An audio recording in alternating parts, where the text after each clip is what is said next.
Web Spanish.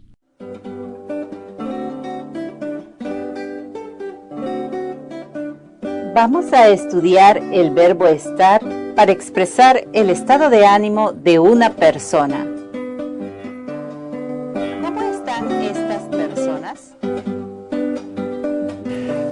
Yo estoy contento.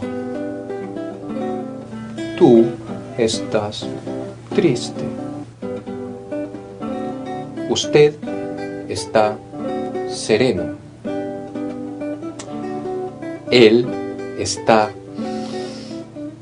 enojado.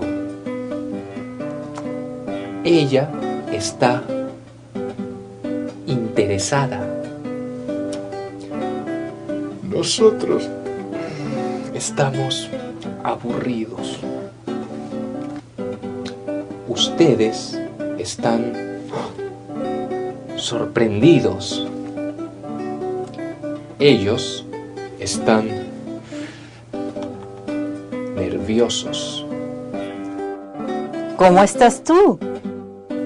Yo estoy feliz. Ahora practica tú con Web Spanish.